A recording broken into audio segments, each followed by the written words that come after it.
make the jump. Bright gets a good initial bite. Alex Davison makes a stormer. Slots to the inside. That's massive. Oh, the slots on the grid. He was stalled on the grid and has been hit from behind. That's and Carl's moving, trying to get out of this car quickly.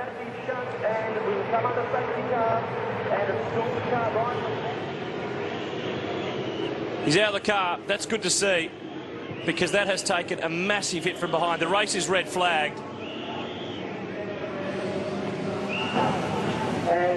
And there's another car involved behind. It's really hard to pick up. It's a Kelly car, I think. Yeah, it was a black Commodore by the looks of things. It's hard to see.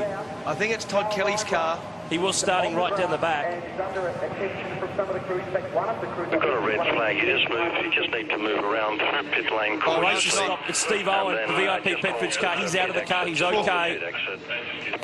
But he did start back in the pack, so he would have had quite a bit of speed going by the time he got to Reindler, who was in the mid-pack on the grid. We saw a massive crash like this at Oran Park many years ago with Mark Larkham and Paul Morris on the grid, and by the time you accelerate through and there's a parked car there, then you absolutely can't see it. So it stove the back of the car in. Remember that Reindler was 13th on the grid. Just have the cars stopping at the back of the grid, please. Just in the line, just stopping at the back of the grid until we just sort this mess out. Over. Tim Schenken, race director, and Steve Owen started position 25. Now, when you consider how many rows, and then you look at the damage on Carl's car, you realise what sort of pace Steve had by the time he met the back of the Fair Dinkum Sheds car.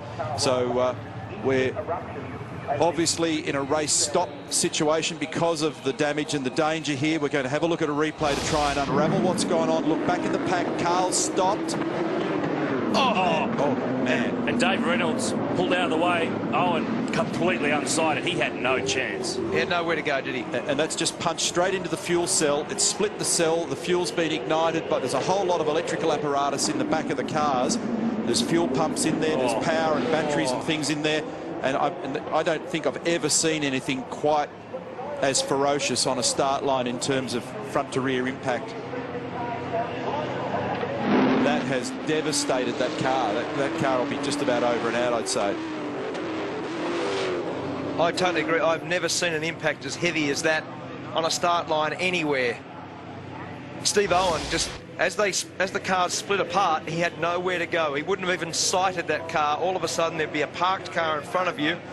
Full fuel, 75 litres of the sucrogen bioethanol, and it's just erupted, and both those cars are a mess. But more importantly, the drivers are out of the car. I can see that Carl Reindler's being worked on by Dr. Carl Lee and the medical team from V8 Supercar. And when we saw him departing the car, he clearly was distressed and trying to get out of there because of the amount of flame around, and there he is going into the back of the ambulance. And the crowd, a fantastic reaction as they applaud Carl Reindler getting off the track and to the back of the ambulance area. We've got to point out also, Mark, that you know, in terms of the safety gear that the drivers are wearing, they've got their fireproof underwear, fireproof socks, gloves, balaclavas, helmets, all the gear. There's a lot of apparatus in place in the car and on the driver to ensure that when this sort of thing, which happens extremely rarely, does happen, you're as well protected as can be.